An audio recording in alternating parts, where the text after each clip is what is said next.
My name is Alec, and my presentation is on the American food system and how capitalism and our ideologies influence it. So right here we have the Statue of Liberty with the supersized me thing on it. And then just to start off, we have a table, and it looks like people who are out at dinner. So when we go out to dinner, we usually follow a script. You can see where the waiter or waitress serves us or seats us and then serves us our food and dessert if we want it, and of course drinks before that and appetizers. And then we essentially pay and we tip, and then we get out and they fill the table with the next customers. And it's a system that works well for both of us. We Americans, is what I mean by we tend to like our food to be served to us quickly. We appreciate quick service and we recognize that as good service, and we associate a large quantity of food for a good price to be a beneficial and good meal a lot of times. I mean, we do have values on nice meals where we focus on quality more for maybe a special occasion or something, but for the average meal we tend to focus more on quantity and speed of service. And we see this with the emergence of fast food and stuff like that.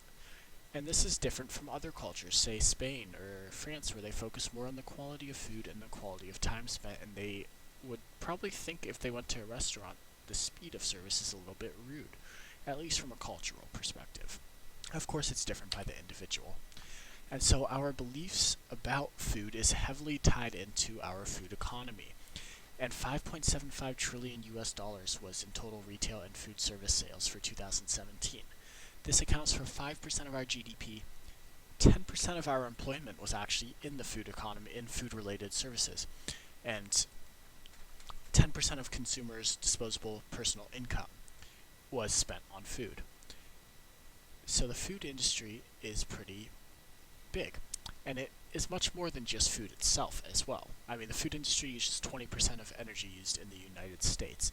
It's a complex web of shipments, of energy, of a lot of things that play a role in the complex food web and structure.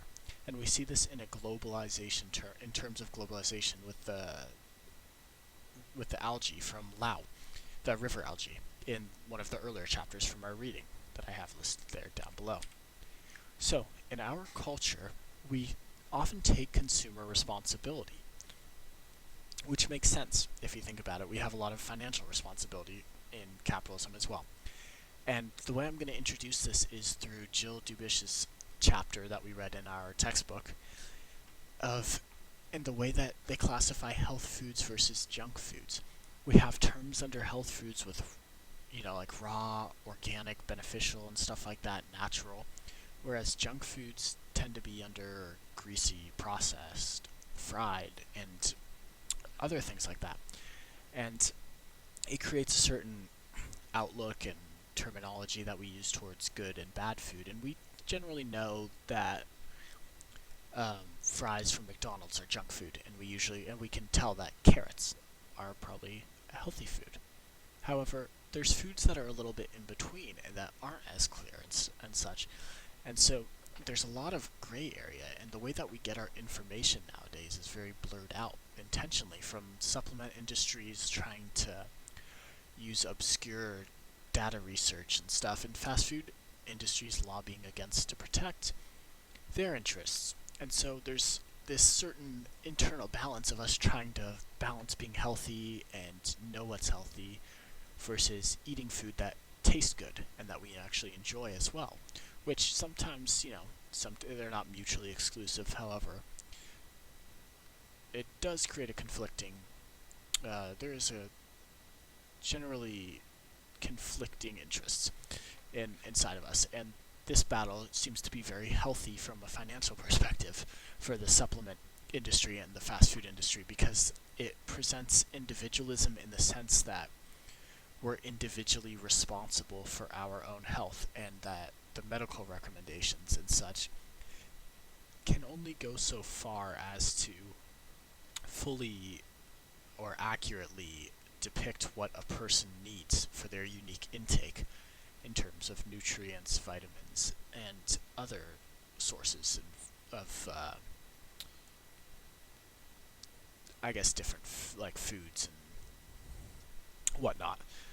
And so this creates a lot of individualism and health fads of keto diet because it works for a couple people or stuff like that. And it generally creates difficulty, and because fads are generally unsustainable, so then people crash and go back to junk food, or they'll binge on cheat meals and stuff. So there's this kind of teetering where they're marketing, and it seems to go back and forth between that.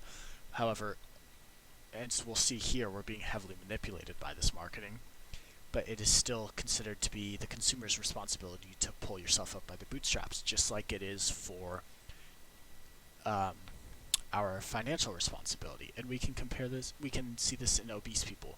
We often blame them from a societal standpoint, despite thinking about the environment. And here we have industrialized individualism, where we have a lot of just funny marketing.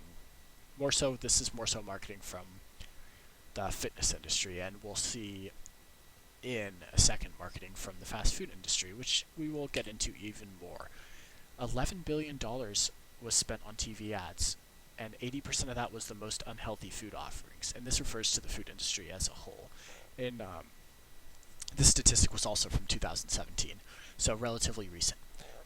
One of the more alarming statistics is the way they targeted their advertisement. They generally targeted low-income and minority groups. As you recall reading about, these groups generally will opt for the lower costing, at least for the wallet, the lower costing food that's energy dense. And it creates obesogenic environments where they are focusing on people who can't really afford much else, so the healthy options start to disappear. And these low-income minority groups begin to get flooded with marketing and with established fast food restaurants in their area. And they also target life customers through targeting infants and childs with value meals, Happy Meals, with playpens, and with Ronald the Clown, because children will associate fond memories of being there, so that when they go back to those places, it's more than just the food. It's this childhood memory that they have. It's these good feelings that subliminally get re-brought up. It's a part of who these people are. And from a general marketing standpoint, they tend to use very, very bright colors, if you think about it, because that humans associate bright colors in general with fruit, which was an evolved adaptation through primates. We also see colors like green being used in Subway or Whole Foods as well, because that generally symbolizes health. And we see commercials with just all sorts of stuff. McDonald's has, kids playing soccer. They have their jingle, "I'm loving it." Subway has the $5 footlong. Carl's Jr. has an interesting approach, which I think they stopped, but it was the bikini models eating burgers. And as ridiculous as it is, these all have a subliminal effect on us. And for example, McDonald's is a good one. If you think about the kids playing soccer or the Olympics, it creates even more of an association with kids who go there after their soccer game. And then they start to associate it even more with certain things. It can be a cheer-up meal when they lose, or a victory meal when they win. And all this is, an additional aspect is that they make their food to be as addictive as possible, from how it feels, how it tastes in the mouth, and or how it feels like in the mouth, and as well as the taste being high in sugar, salts, and fats. And we see this with grocery stores as well, which organize their stores to test willpower and to promote consumerism. We see the chips and sodas towards the front and the snacks at the very front, so that people walk around on the sides and they have to go through the middle part and kind of struggle with their willpower the whole time.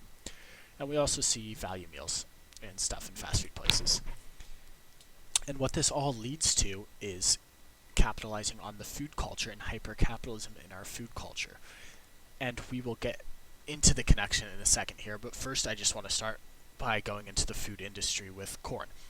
So after World War II, the government heavily started to subsidize corn because it is a store crop.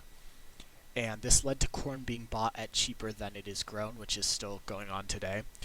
And it's been an incredibly cheap alternative to feed livestock, even though they can't really, excuse me, even though they can't really digest it, they found ways to restructure and work around that.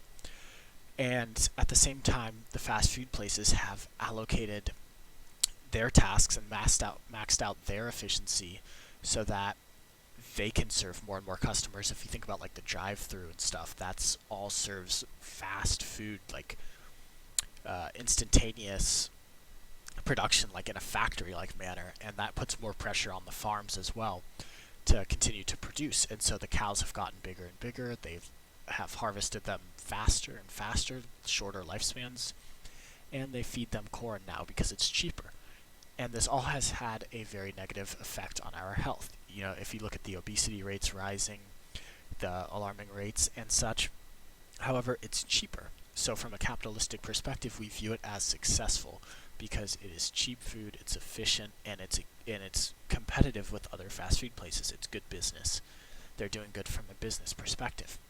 But one of the issues is that a lot of this extreme capitalism actually creates a lot of what capitalism tries to avoid. And we see that through lobbying. The whole point is to have innovation among farms. Well, the farms successfully avoid innovation through intellectual patents on foods. And if you think about Monsanto, they own a lot of the GMOs and the food properties, basically, in the same way that Microsoft owns the operating systems on computers. I guess that could be a good analogy. And we get a lack of transparency in food because these big food companies lobby to essentially buy off and keep the USDA out of their way. They can lobby towards government that, if you think about Kevin's Law, the government ruled that the USDA does not have the authority to shut down plants that actually fail safety inspection tests. And as well as this, we see exploitation of migrant workers in a lot of these food systems, and we see a lot of welfare and socialism, actually, along with lack of transparency in food, where we don't exactly know what's in the food.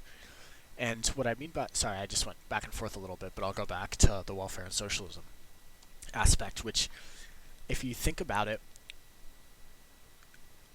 all these bailouts are a form of socialism. They're welfare. These farms that are struggling to stay up, these big farms that need the bailouts, are getting welfare, but we don't view it that way.